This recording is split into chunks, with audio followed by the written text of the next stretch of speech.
Halo, selamat pagi. Nah, untuk di hari ini bahas satu-satu dulu ya. Dari yang semalam kan ada beberapa hal nih yang menarik.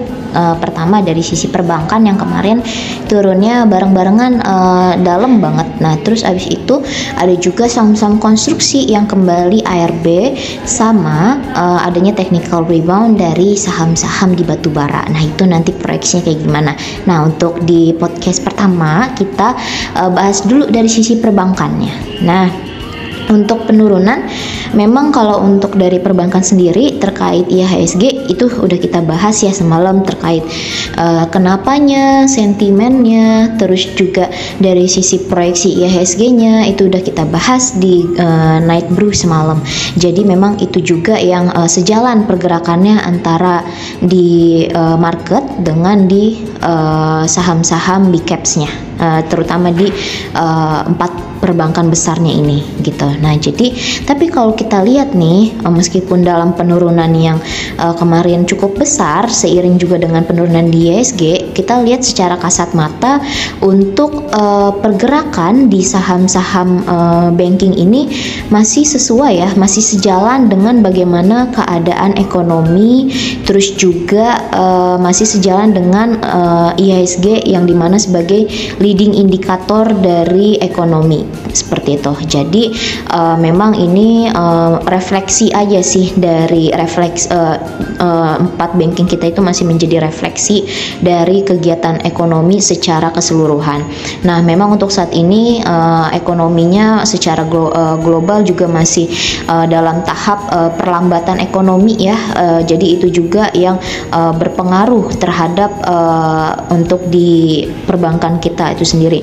Namun kalau kita lihat meskipun dari sisi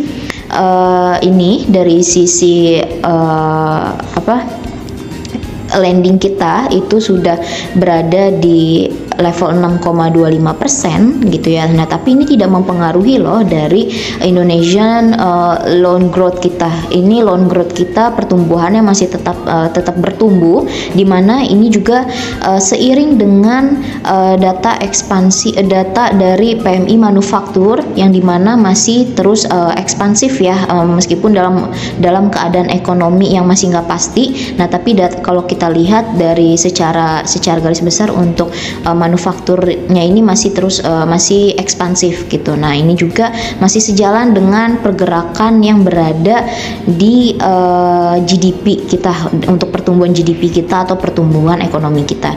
Jadi kalau untuk menanggapi terkait penurunan di market dan penurunan di perbankan, ini sepertinya hal yang wajar aja terkait dinamika pasar, dan memang hal yang wajar untuk ada penurunan terlebih dahulu untuk bisa lebih liquid lagi ya, ada harga untuk perbankan yang bisa lebih murah gitu. Nah, ini jangan disia-siakan nih untuk perbankan ketika memang sudah berada di level-level penurunan terbaiknya. Nah, ini kalau rata-rata ya penurunannya itu berada di kalau secara teknikal berada di EMA 20 sampai EMA 60. Jadi ya kita siap-siap cash aja nanti ketika dari sisi market global sudah mulai membaik, dari The Fed pun misalnya sudah mulai mencukupkan untuk adanya kenaikan suku bunga gitu ya, dan market mulai recovery. Di situ juga ketika market rebound, nah tentunya perbankan menjadi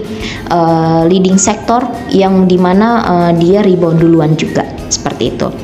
Tapi yang menarik untuk perbankan per hari ini adalah pergerakannya ya. Kita lihat dari chart daily-nya. Nah, ini untuk BBRI juga contohnya ya, ada di BBRI sama di BBCA. Nah, ini untuk di BBCA, baik di BBCA maupun di BBRI, semua pergerakannya berada di pas banget area support dynamic EMA 200 atau support uptrend jangka panjangnya. Jadi memungkinkan ya untuk bisa adanya technical rebound, diiringin juga untuk dari sisi Dow-nya hari ini ada technical rebound nih dari Wall Street, di mana Dow plus 0,56% di hari ini, terus juga ada Nasdaq yang plus 1,1%, diiringin juga posisi IHSG yang lagi berada di support. Nah, jadi perbankan menarik banget buat diperhatiin buat di hari ini.